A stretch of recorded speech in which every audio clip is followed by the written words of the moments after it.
Everybody. So if you just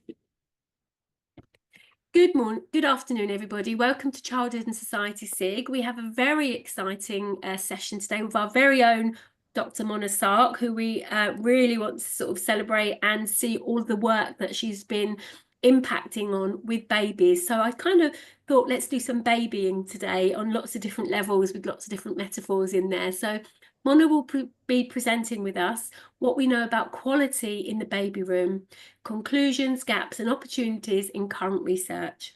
So Dr. Mona Sakr will introduce herself and what she's going to be addressing today, which will be just a snippet of her input.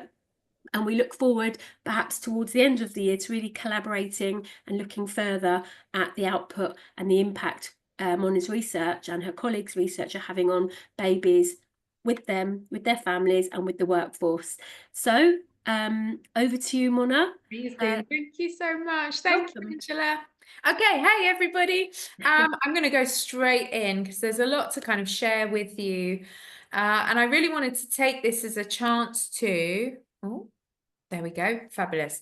To update you on the project that is funded by the Nuffield Foundation, based here at Middlesex, on achieving high quality provision in the baby room of English nurseries. So today is going to be very much kind of an update on what we've done, where we're going, and the findings so far. And I'm really going to try and drill into not just what we've found out, but what recommendations we're now working with when it comes to central government, local government, training and advocacy organisations, including universities such as ours, and also directly to nurseries, what recommendations we're making. Just to say, this is not me alone at all. This is research done by a lovely team that I am lucky to be a part of. So there's me, but there's also Sarah Benetti, who's an independent researcher who very much focuses and specializes on early childhood workforce. Many of you will have come across her work. And there's also Kayla, who is based here at Middlesex University with us, who's a full-time research fellow on the project. And she is really the person who makes things happen and gets things done within the team. So she's a wonder to work with. So in the talk today, I'm going to talk very briefly about the aims of the overall research project, but then I want to zoom into the first strand of the project, which was this global evidence review, and talk through kind of the scope of that and what we were trying to get to. And really, there were three questions that we were asking as we looked at literature from around the world. It was how quality in the baby room or with under twos is defined, how quality is measured, and how quality can be supported. What we already can say about the kind of structural levers that can be pulled on to improve quality with babies. And all of that leads to a series of quite meaty, substantial recommendations for policymakers, sector organisations, nurseries, and of course, other researchers as well. So aims of the big project are we want to develop a sector-led vision of what quality looks and feels like in the baby room of English nurseries. And we want to go a little bit further than that because, yes, it's a vision that we can all get really excited about and say this is what it means to be doing the right thing by babies when they're in the care of nurseries. But we also want to turn that into kind of a workable blueprint or framework that policymakers can use. So this isn't about just saying as a sector, we really want this. It's about saying we really want this. And actually, DFE, Ofsted, these are the ways in which you can help us to achieve that. And you can actually put things in place that support that. So there is a kind of visionary aspect, but there is also a much more grounded, practical policy framework bit of this project that we're contributing. So that's the aims of the overall research, and there's different strands in the project. The one I'm talking about today is the global evidence review. So this was the first strand of the project. And it's really to gather all the research and evidence that already exists on provision for under twos and say, you know, before we reinvent the wheel, what do we already know about what quality is, how it is envisioned and conceptualized, how quality is measured, and what do we already know is supportive of quality in the baby room. And so through quite kind of specific search criteria, we identified 165 academic articles, a lot. This was a very big review. 165 academic articles that we focused on, and then 20 grey literature items. These were kind of like policy frameworks that other countries had put forward, or kind of key papers that had been put forward by advocacy organizations, for example. And we drew them all together and tried to see overall, what do they suggest? What do they share about quality for under twos? I think the first thing to notice is just looking at the literature. Where does it come from? This is really interesting to engage with, because obviously where the literature comes from determines a lot about how then we think about not just the baby room, but babies in general, right? So most literature comes from the US, which in turn leads to a big focus on kind of quality enhancement programs, quality improvement programs using US measures of quality. So you'll see that measurements of quality become quite kind of a big theme here. But also Australia, you know, if we think about, okay, the US has a massive population, you'd expect lots of papers being put forward, but Australia too is also leading the way in this space in thinking about babies and the care and education of babies. The UK is right down here. We've got 7. So this is research, England and Scotland. We didn't have anything from Wales or Northern Ireland.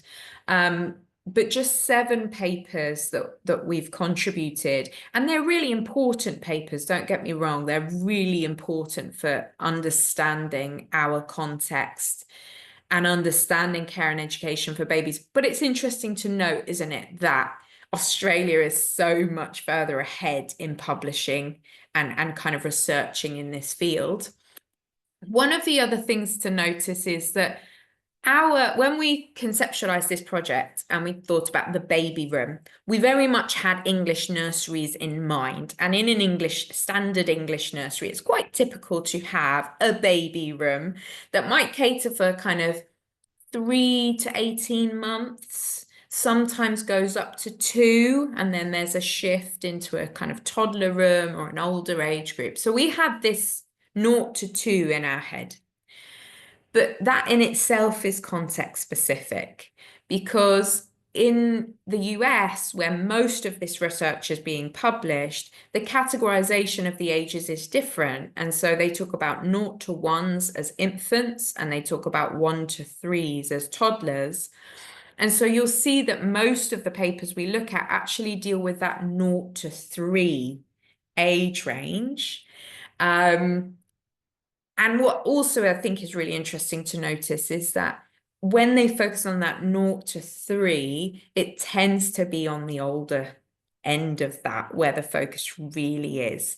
So that 0 to 1, you know, in that US terminology, the infant, but for us very much the babies, they are left behind in terms of looking at what they experience in those settings. And so those very youngest babies are the least represented when we think about good care and education for them. So that's important to be aware of too when we're looking at all of this literature. Now, the juicy stuff, what did we actually find out? So first thing we were looking at is, how is quality defined? And here, most often quality isn't defined by the researchers who are publishing in this field. What we typically get instead is a list of features that are taken to be indicative of quality. But there's a lot of circularity here. So rather than these features coming from kind of a shared vision, where these features tend to come from is through the measure of quality that's being used. So very often the article will say, well, quality can be defined through the features on the ITAS. The ITAS is the Infant and Toddler Environment Rating Scale. It's a really popular measure of quality for the youngest children. It's US based. And so actually, you don't really get a sense of a vision, a definition of quality. What you get a sense of is reinforcing what we are measuring to be quality. And that's an issue, obviously, because how we measure quality should come from how we define quality rather than it being the other way around. You would hope that the measurement follows the definition rather than the definition following the measurement. So we've got circularity there. And we pinpointed that kind of what's often missing is really an underlying vision of quality, a shared sense of this is what quality is. And we've signposted New Zealand as an example where actually they have created this sector-led vision of what quality is for babies and made it very explicit that they'll only measure things that stem from that vision. They only do the measurement when it stems from that collaborative vision of this is what quality is. Now, it's not that in the UK we haven't thought about it. There's a really fascinating paper by Elfer and Page, which is asking nursery managers about their understanding of what quality is with babies, or how to think about provision for babies. And the key argument that comes out from that is nobody really knows because nobody really understands or is on the same page about the purpose of the baby room. What's the purpose of the care and education of babies? Is it about allowing parents to go to work or enabling parents to go out to paid work? Is it about development and developmental outcomes of babies and maybe closing a disadvantage gap? Is it about the well-being of the baby in the context of the whole family? So what you really get a sense of in the UK is before we get to the point of defining what quality is, we have to have a shared sense of the purpose of having babies in settings. Why are they there? And only once we've answered that question and have a clearer steer on that as a whole sector, then we can go on to say, well, this is what quality is, and this is how we would measure it if we wanted to measure it. So it's really interesting and kind of complicated when we think about defining quality. Measuring quality is a kind of simpler landscape, and it's worth being aware of, I think. So you've got two major measures that come from the US, by far the most widely applied and globally. So even in somewhere like Norway that you think, oh, they're a bit different and they do some radical things when it comes to early childhood education. In fact, they're applying these US-based measures to see what outcomes they get. So we've got the infant and toddler environment rating scale, the ITAs, and we also have the class toddler. Lots of questions in the literature being asked about the validity of these measures to some extent, so their context sensitivity. So for example, there is emphasis within the measures placed on resource intensive environments. So there was a fascinating paper looking at kind of, how the measure is applied in a South African context in a deprived community. And actually, the resource intensive element of this measure meant that they had scored low on the quality measure, despite warm, responsive interactions, which perhaps you would prioritize over just having lots of toys to play with and learning resources to play with. The other thing really interesting, I think, is there's lots of kind of hygiene requirements in the ITAs, where if you don't meet the basic threshold, you can't earn any points for going beyond that basic threshold. So let's say you don't supply a different set of bedding for each baby in your baby room, then you can't earn points for being really warm and empathetic when you're putting a baby to sleep. And so actually a lot of the Scandinavian countries score very low on the itters, surprisingly low on the itters, because there are context, cultural context means that our perception of what is hygienic and what is appropriate when it comes to sleeping arrangements, these things are not one size fits all. So there's some really interesting questions about the context sensitivity of these measures. There's also a big question in the literature about kind of the weighting within these scales on warmth and responsive interactions. So it's interesting because I think that line of questioning reveals something about what we actually feel to be most important. Because people will say, okay, we're using this measure, but wouldn't it be nice if this measure put even more emphasis on adults being warm and responsive with the babies? And you think, well, okay, so haven't you got your answer there? That actually we are going to these warm and responsive interactions as being at the heart of so much. So I think that's really interesting. Just to flag as well, there are alternatives that have been put forward that place more emphasis on warm, responsive interaction. So one example from Denmark is the caregiver interaction profile, which rather than looking at the whole baby room environment, actually looks specifically at the like one educator at a time to see whether that educator is kind of how they interact with the babies. What I think for our project is really interesting to see is that none of these have been systematically applied in an English context.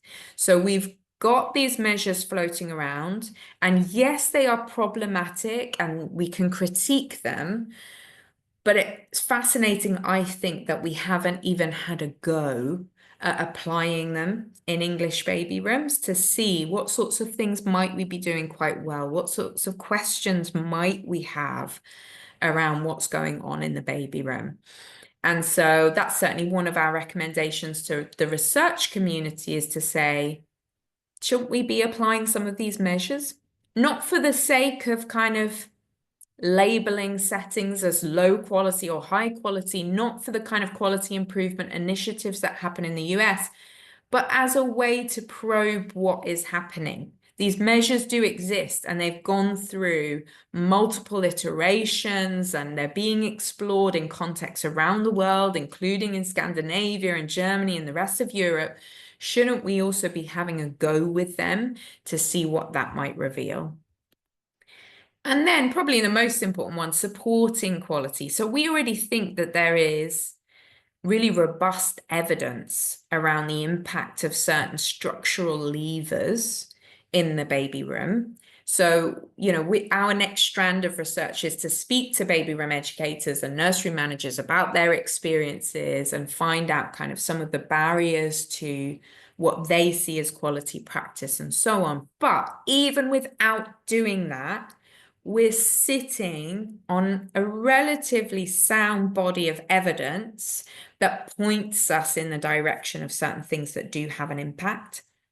One of them is ratios. So our 1-to-3 ratio that we have at the moment in the baby room is kind of standard across the world, and you wouldn't want to go any higher than that. I think that's the key message there. Really interesting, though, from our point of view, is group size, because this is something that we do not regulate. And with the expansion of the entitlement and more babies coming into the baby rooms in nurseries at the moment, we are seeing group size increase. So a baby room that in the past might have had 6 babies is suddenly expanding provision for 6 new babies. And the reason why this is important is there is a pretty sound evidence base showing that limiting the group size of babies impacts on the quality of the care and education that they receive. And that the kind of what you want to aim for is a maximum of 6 to 8 babies in a group with the same adults within that group. Now, if you imagine in an English baby room, you might have 15 babies in that baby room. And as long as you've got 5 adults, you are within ratio. But when you've got that many adults and that many babies, the continuity of care that babies are getting, the familiarity, the responsiveness, the attunement, all of that is impacted negatively by the fact that there are so many individuals present in that space. And so actually to bring it back down to 6 to 8 means that the baby has not only got enough adults around, but has the right adults around that they know, and those adults know them. And so one of the things we're advocating for massively on the back of this research is we actually need to ideally regulate group size. And if it's not regulated by government, then we need to see nurseries self-regulating it. And, you know, the ideal is that a nursery would open, let's say, 2 baby rooms when they go over having 8 babies. So they would have, you know, the butterflies and the ladybirds, and they'd have their 2 baby rooms, but also recognizing that sometimes spatially that's not possible, but at the very least, clustering babies would be helpful and beneficial.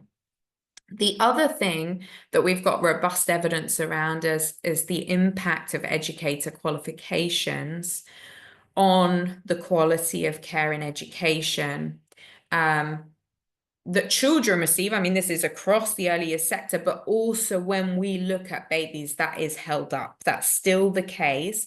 But what's really interesting is that really that effect is there when you look at professional learning that is specific. So it's not the case that just having a degree makes you better at being with a baby or makes you more warm or responsive. What seems to make the difference is that you have had professional learning or entry-level training that has geared you up for being with those very youngest children. So that's what really matters. And so when we think about the professional learning landscape at the moment, and for us as university educators, really important that we're aware that the more specific we can make those kind of learning experiences to the very youngest children, the bigger that impact is going to be.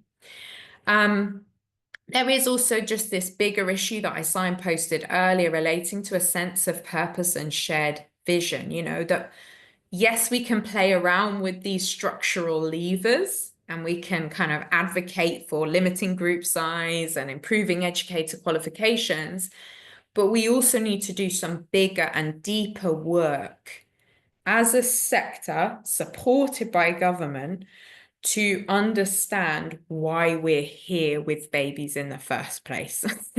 What is the baby room for? Who is it serving? And obviously it's serving lots of people in lots of ways, but what's at the heart of that?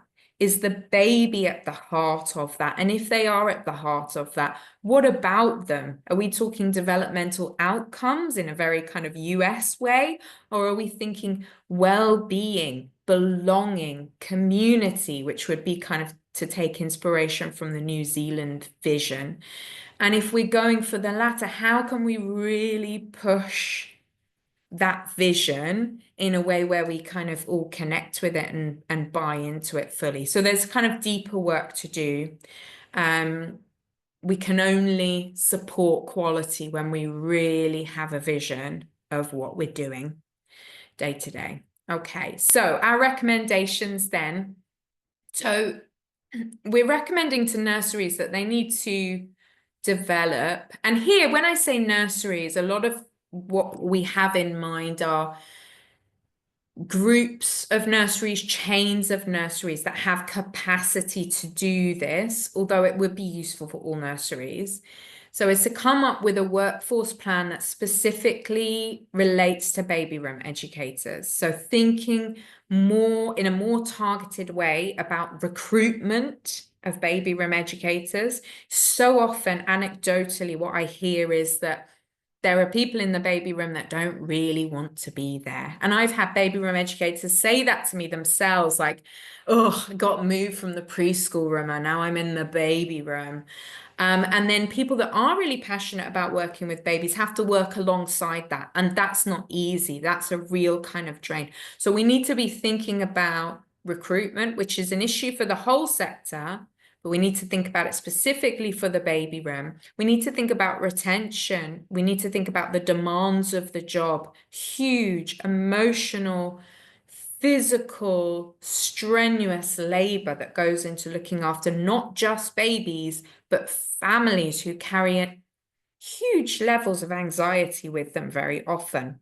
And so baby room educators are really at the forefront of this. So we need to think about how we hold on to them, how we treat them well, how we carve out routes for their progression and for their professional learning, so that we give the message very clearly that working with babies is amazing. And it's valued and it's valuable, and we are going to feed into that and we care about it. How are we going to do that? And we need to do that at a whole society level. Don't get me wrong. This isn't just nurseries. We've got this wrong at the level of society, but nurseries here have a chance to give that message to their educators that you matter. And then, as I mentioned, we're making the recommendation that group size is capped to 8 babies. For policymakers, we really want to go in at that deep level, that actually there needs to be a bigger discussion here. We have a relatively new government. They have the potential now to kind of lay a different pathway when we're thinking about babies and the care and education of babies. Isn't this a great opportunity to actually take a step back and say, why are we here? Why are babies here in the baby room? And what is our vision for what's going on? So we think government needs to be part of that. We can't just do it as a sector and then say to government, this is what we've come up with. We need to involve them. So this is why on our project, we have the Department for Education, we have Ofsted represented on our advisory panel so that they can be part of that discussion. We are going to them with actually, could you just regulate group size rather than leaving it up to nurseries to make that happen? This is in the same way that ratios are regulated, group size ideally would be regulated too. And really important here is offering free professional learning, specifically relating to the care and education of babies. We're seeing little things coming out from the sector now. So Cash have just come up with a kind of new level 3 baby care qualification. What we think we really need is something that is launched by government, delivered by partners. For example, a kind of MPQ in the care and education of babies, something that is high status, access for free, lots of support to settings to get baby room educators onto that. So that's what we're taking to government. And interesting, not just DFE, we are taking this to local authorities, because really interesting, local authorities are the people that actually give out the entitlement money. They're actually the people that circulate the funding. And some local authorities have kind of paved the way in actually setting up conditions for nurseries to get that funding. So there is a chance as well for local authorities to impact and influence the care and education of babies within a particular local area. So we're working with them as well. Our recommendations for sector organizations, so this is for like NDNA, Tactic, Early Education, Early Years Alliance. They have to be working collaboratively on this vision of quality provision in the baby room. This has to come from everybody's voices feeding into this big vision of what it means to offer quality in the baby room. And we also need those organizations to be hugely involved in the development of professional learning, in the development of qualifications that are really genuinely helpful to the sector and take practice in the baby room forward. And then last but not least, recommendations for researchers, many of whom are here. We recognize that there's a kind of taboo around applying measurement tools, quality measures. However, it could be really helpful to start doing this with care, with context sensitivity, to understand and lift the lid a little bit on English baby rooms, because I hear a lot of things about things that are happening in baby rooms. And I think we need a way to actually kind of systematically say, too often, too many babies are settling in at the same time. And that's leading to a lack of responsive interactions because educators are pulled in lots of different directions. And in some ways that is a reality that I feel very confident in sharing with you on the basis of conversations and general observations and so on. But what we need to do is, I think, put up some robust evidence behind that to say, and this then therefore needs to change. We've definitely got to look more into this youngest age group and what they're experiencing. We've got 3-month-olds in nurseries, but very little of the literature and research looks at the experience of a 3-month-old in a nursery and understands how it feels to look after a 3-month-old in nursery provision. And so we need more research that specifically looks at the very, very youngest babies. And then this bigger question of just continue, and hopefully we'll have this dialogue a little bit today, but really kind of asking the question of, why does the baby room exist? Who is this for? Who does this serve? Why do we have it? And just trying to get towards some kind of sense of shared purpose for the baby room. And I think that only comes about through some difficult conversations, and conversations where we don't necessarily agree about what is the best thing for a baby, for a very young baby. Okay, I think I'm going to stop there, Angela, because hopefully there's enough there to start a bit of a discussion and a conversation. I can see there's loads of messages in the chat, but I've not looked at any of them. So hopefully we can pick up on some of those as well. Mona, thanks so much. Again, always provocative and provoking us to think about these areas. And you'll know from the Childhood and Society SIGs that we're really open for difficult dialogues. So hopefully if this does open some, it's something we can continue, which would be wonderful. So I know we're in good hands here, in good company. So I'm sure there's lots of people who might want to reflect with you and discuss further some of the points that you have raised. I mean, what does it look like and feel like to be a baby professional? Is just so provocative, just while people are getting ready to put their hands up and stuff. And again, what do babies need? Who's thinking about, actually, when you said about the purpose of the baby and the provision and why does it exist? And then when you begin to look at the measurements and the technical sides, the systems, the strategies, the agendas from macro to micro, particularly, where does the baby fit into that? What does that baby need? Those moments of need for that baby, and you've covered that, so much that there's more research needed. And how do we define what babies need and how it looks and how it feels? And I thought it was really provocative when I've got so many notes here, so I'm just going through them. But when you said about, considering the age range and breaking it down, and when you brought in the strand one with the literature and the research as to which countries are actually monitoring and looking into that. And I wasn't surprised with New Zealand with the, the really blended weaving of the Tifariki kind of approach. And so I was really comforted to see that, but then very uncomfortable to see where we're positioned on the list that you had. That's interesting in itself. And some of the other countries where their literature and research have been fired up into this topic and this area. So you're quite rightly capturing an area that needs much more research.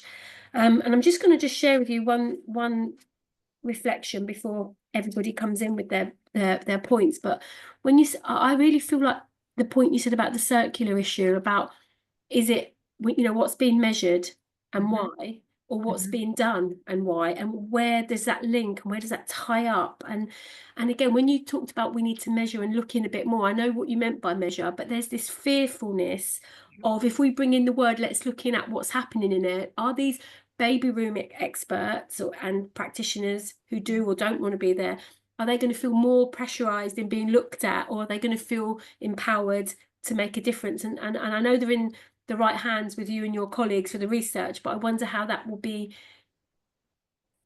taken and understood through the filters into government. There's just some points there. So lots of reflections. It's all spilling out, but you've been very provocative. So thank you. I think that, I mean, I think what you're saying is so central, is there is a tightrope to walk, but when it comes to kind of applying measures of quality in the baby room, and I think that the key thing is, who are we doing? Why would we do that? Who would we do that for? And the reality is we would never be doing that to kind of reveal the negative practices of baby room educators. It would be revealing, I think, the ways in which the systems are failing, not just the babies, but very often those baby room educators as well. Because I think, and don't get me wrong, there are some lovely baby rooms, but I have, had very recently, and I'll keep it anonymous, but a conversation with a baby room educator where she said, we really need this project, ideally would lift the lid on what is going on, because it's not okay. And so we're talking about a situation where we're not just saying, oh, could we look at kind of, what we're doing well, and what, often people feel very uncomfortable when they are living that day-to-day reality of the baby room. And so we need some way to actually go in and present something that makes the government sit up and listen and say, oh yeah, this is, and also makes families and parents with lobbying power sit up and say, this situation is not all right as it is at the moment. And at the moment, the best idea that I have for doing that is the application of measurement tools. Or let's see what comes out of the next strand of the project, which is all about speaking with baby room educators and nursery managers to hear their kind of perspectives and experiences. And perhaps that will be enough. But yeah, I completely agree. It's measurement that has to be happening with the right intention, and the right intention is to get more support to the people that are in the baby room, as opposed to kind of reveal them in any way. Yeah. I think the dialogue, Mona, what you've said is so vital before anything else, because if we always do what we always have done, we're not going to change if we don't have the time to reflect, dialogue, talk, think about it, and have someone here and say, yeah, this isn't okay, or this is okay, but this could be better. Those kind of real, authentic, organic dialogues are really powerful. Thank you. I could talk to you all day on this, but we've got others here that I'm sure. So I know if I look at the chat, we've got Dillis, who is I'll go to you first, Dillis, but then I know because my chat's changed. So there was also Alina. But Dillis, did you want to come in? Because I know you were talking about the local authorities had a quality impact and role previously. I don't know if you wanted to come in Yeah, on that. I mean, there's so much that about all of these issues. It's very hard to pinpoint one particular thing, isn't it? And it what you say does mirror my own experience and my own research on this topic. But I have been involved with baby rooms when working with local authorities that have used the measurement scales. Okay. And I realise that it's not been, that kind of work hasn't been published, or if it is not available on a search of literature, but it certainly has been used quite extensively, in different local authorities. But as you say, it's not been it is an American measure, and therefore it doesn't always apply. And I think practitioners have got frustrated about that because they're more aware of the other issues, which the circular ones or the issue specific ones. Because there is a big debate to be had on the purpose of baby rooms. Yes, we know parents generally use them because of financial need for work, or they're not seen currently as a place where for babies. I think there's all those other issues that push people towards using baby rooms in nurseries rather than baby-centered reasons for that. And I think that is a problem. So that it almost needs a huge debate. And in government, it's even in positive times, it's been led by getting women into work, making sure that financial that they can economically survive or whatever. And it's very rarely been seen as for babies. And I think it's also useful to, I mean, sorry, I'm rambling, but Sure. it's also useful to remember that birth to 3 matters was hugely innovative at the time and tended to get eclipsed when the EYFS came in, because that was a framework negotiated with practitioners, with the sector, with government at the time, that focused on birth to 3. Yeah. So I think if you re-look at some of that, it is still completely valid today. Yeah. And there was a lot of debate with colleagues in New Zealand, etc. And you know, the the point about Australia, they developed an early years teacher role. And we very rarely hear about that when talking about the UK context, but actually there is specialist training for, you know, people who've got experience, people who are entry people, to become early years specialists. That gets involved with the financial reward, the status, all that sort of stuff, as we know, but it's still there. And it's the only leadership qualification that has a role in leading practice with babies. So it is so complex, and obviously early years professionals, early years teachers could rarely find employment in baby rooms. So you know, it's not easy to shift the practice, and people get moved on, etc. So sorry, that's a much wider range of points. I think that they're all interwoven though, aren't they? All of these things. You can't talk about one thing without it leading on to other things. I completely feel the same way. I mean, you know, the purpose issue, what's the purpose of the baby room? You know, I feel that we've actually gone backwards. Well, we've, you know, with the Conservative government, we really have gone backwards in lots of ways.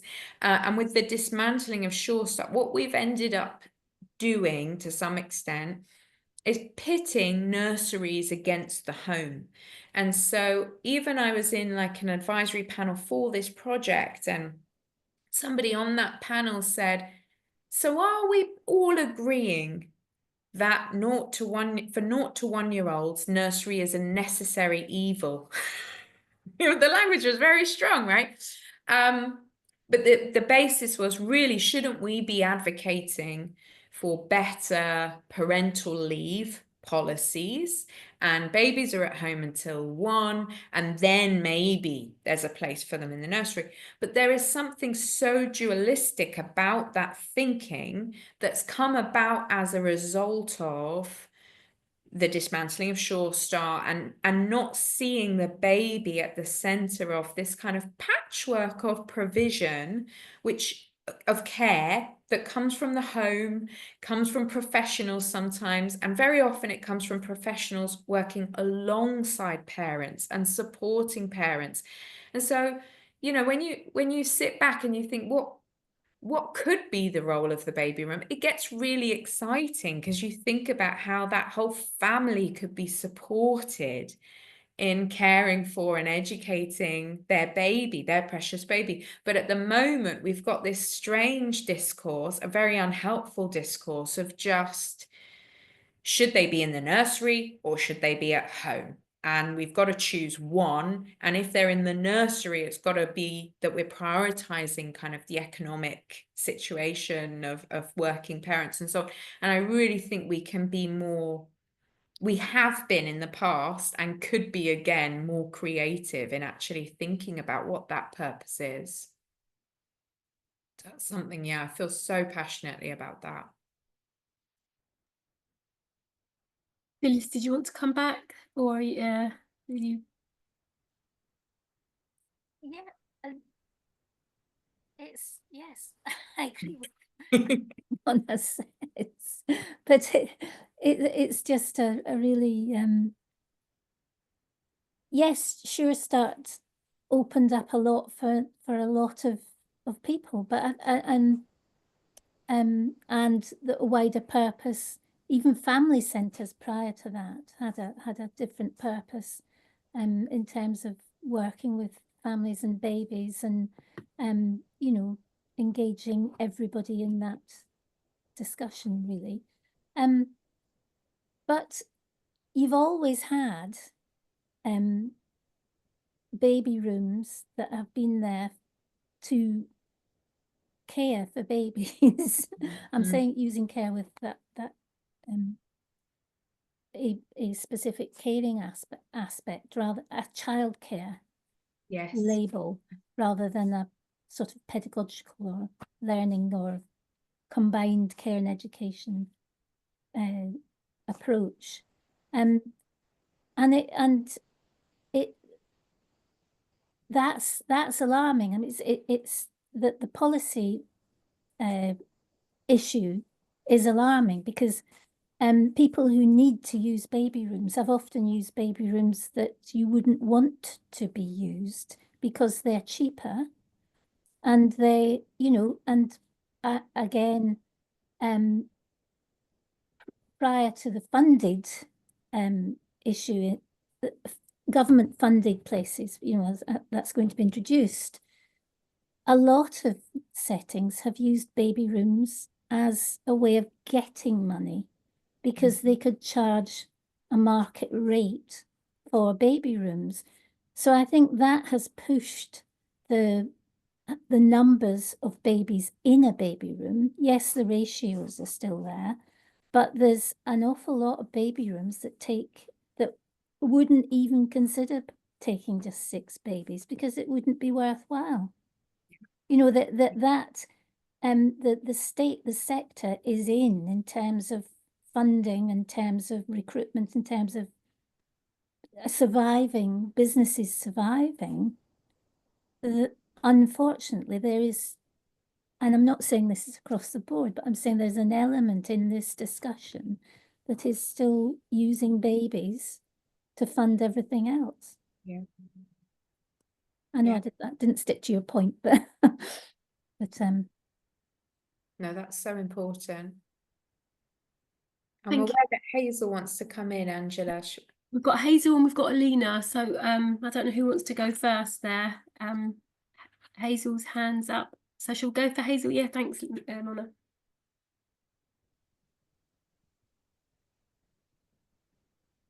Oh, Hazel, we can't hear you. I know that Hazel's had some technical difficulties, so she was letting us know there was some challenges. Hear me now? Yes.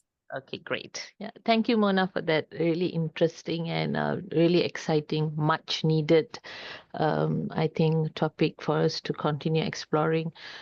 Just the sharing, and it's quite heart-wrenching actually to bring some of these points to the table. But we were just having a session on epigenetics for our practitioners on our level 6 program, and it was really eye-opening to hear about how those who are working in the baby rooms, immediately as we were having a reflection session on the impact for young children, And they really shared with us how there's very little time for them to be attuned to the needs of the babies in the room. And they knew very well, and they were a bit lost, and they could not really control this, but they said they were constantly in a state of stress. And from that session, they said, what were they doing? They were actually uh, awakening the stress response in the 3-month-old, 4-month-old babies. And it was largely out of their control because they were in highly pressured environments. And so, as we were discussing this at the end of the session, they did say, we almost feel that we should not be working in this environment because it felt like they were not, after understanding all about, and we were just exploring it through the lenses of epigenetics. And after learning about it and actually engaging with it, they said, we do this on a daily basis. We are evoking that stress response in that little baby because they themselves are stressed. They're hurrying through things. They're, and there's a lot, policy pressure, internal pressures, the marketization, all of that is filtering down to them.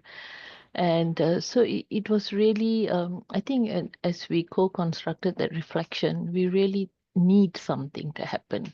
So it's great because that's where it's starting. And if our practitioners themselves are saying, look, we really know what's happening is not great, then we need to somehow, capture this. And your work is already doing that, to capture that and to bring it, like you said, we need policy now to help us, because otherwise, as they said, as they left that session, we feel terrible going back there, because tomorrow, with the best of intentions, we will still go in, but because of the routine of the day and how it's set up, we will still have to revert back to that practice, because there's no other way we see, things. And especially some of them are in settings where it's so disconnected. It's a business model through and through. So there's such a great disconnect. So I just wanted to share that. So, and to thank you for that work. So much. Thank you so much for sharing that. And it echoes so much of the kind of, there is a real frustration and distress that comes with this topic, where you see exactly that, the amount of stress that everybody in the baby room is experiencing. And babies, when they're firing on their fear setting of, I'm not with my normal carer, or I'm hungry and I need that need met, they cry. And the crying has a physical impact on us, and it's designed to do that because it's a survival instinct, and we will respond if we are stressed out. That's the idea. But what about in a situation where you cannot respond effectively? You are in a state of chronic stress. And I think that's exactly what your students are describing, is this experience of chronic stress.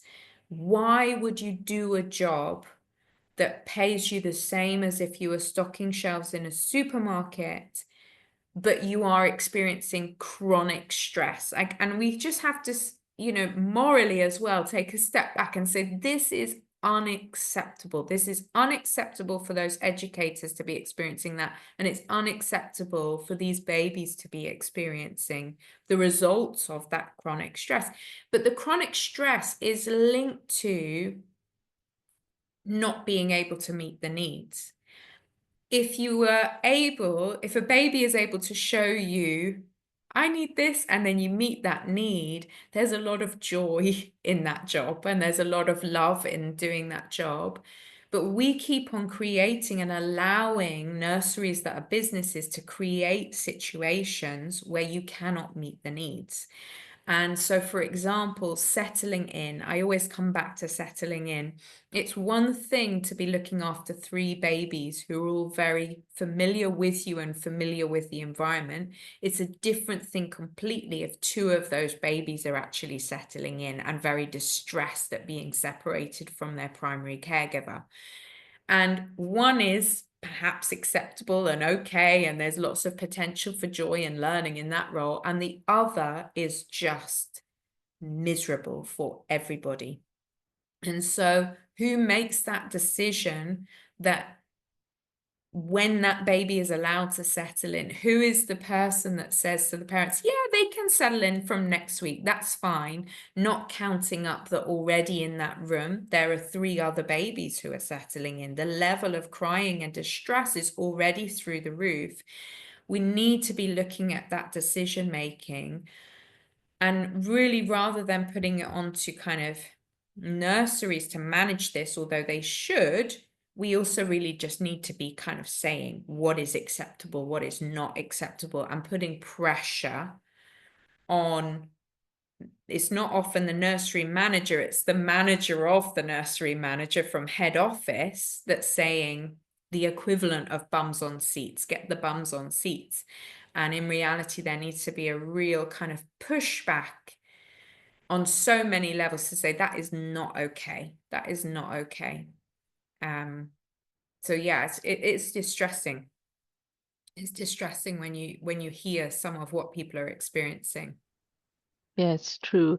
I think that's so true, Mona. And also the fact that there are some things that we can't quantify, like, attunement, and the fact that, in that baby room, like you so rightfully said, settling in, the whole environment is is such a organic environment that one feeds off the other, a sick baby, and so on so many levels there are so many things that have not been featured and accounted for. And I think with more exposure, these practitioners are really feeling it because now they understand a bit more, they know a bit more. And so I think one of the practitioners even went on to say, we need a whole session on just understanding our own emotional regulation, and that's another layer as well from a psychological point of view, that they themselves need to understand themselves to be effective for these babies that they are, because of, evoking all those emotions. So yeah, so it's really while I feel that quality and I think measurements can work in a positive way, there's also those aspects that we can't quantify, like attunement, and and it's true, we need to find a way. There's a way for us to collectively come together and say, like you said so rightfully, what is acceptable and what's not. Yeah, thank you. Thank you, Mariam. Mona, if it's okay, I don't know if Alina wanted to come in. I think time for one final comment perhaps before, because it's our lunchtime session's squeezing to an end. But Alina, did you want to reflect? I'm gonna keep it short. I'm not as involved as you are into this, but I wanted to find out more. And I found it really interesting when Mona said about that paper asking managers about what is the purpose of the baby room, is to allow parents to go back to work, is to baby's development and well-being. And I was wondering why not for all of these aspects, and perhaps even more, including the well-being of the practitioners and the parents as well. And once you have this well-being in place for everybody, then often development follows, doesn't it? I don't know. I was just reflecting on this bit, but it's very interesting. It's very interesting to learn more about this, I have to say. Yeah, thank you.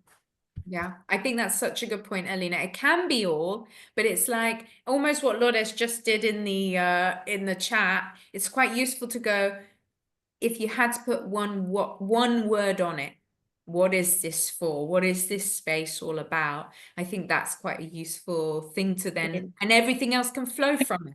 But we need that central understanding and that shared understanding for sure. Thank you very much. That's really interesting. Yeah. Okay, I think I'm going to draw us to an end, but Mona, I'm just going to the power of something that you provoked me to think about was the power, particularly through my passion of rights-based and voices, the power of the words. When you said about the children's centre, and Dilys mentioned it, and then you were saying about how the professionals can support the family, can support the babies, can support society, can support employment. The language used to describe that does not lift up the role of the professional doing that. It suppresses and puts down. And these inherited beliefs and approaches of talking about those, working with babies, children, and so on, really need to challenge in as well through a rights-based kind of lens, politically, in practice and beyond. Because if we continue to look at the language used, it's quite provocative. So there's too much to talk about here. So please, Mona, can I invite you back? Because I know that it will be really exciting towards the end of the series in June, so that we can have some more difficult dialogues. And I'm sure all of us will be churning through there. But thank you for your research expertise and impact, your provocations to us, and your advocacy to the early years and those that work in it, for it, and with it. So on behalf of Children's Society at Middlesex, we'd like to thank you, Mona, and everybody for joining us today. Thanks, everyone. Take good care. Bye-bye. Thanks, Mona. I've put in the chat when our next meeting is, if anybody would like to join us, which will be on the 24th of February with Dr. Farini, Professor Farini, sorry, who will be looking and investigating what do we mean by children's voices and rights. So thanks, everybody, for your time today.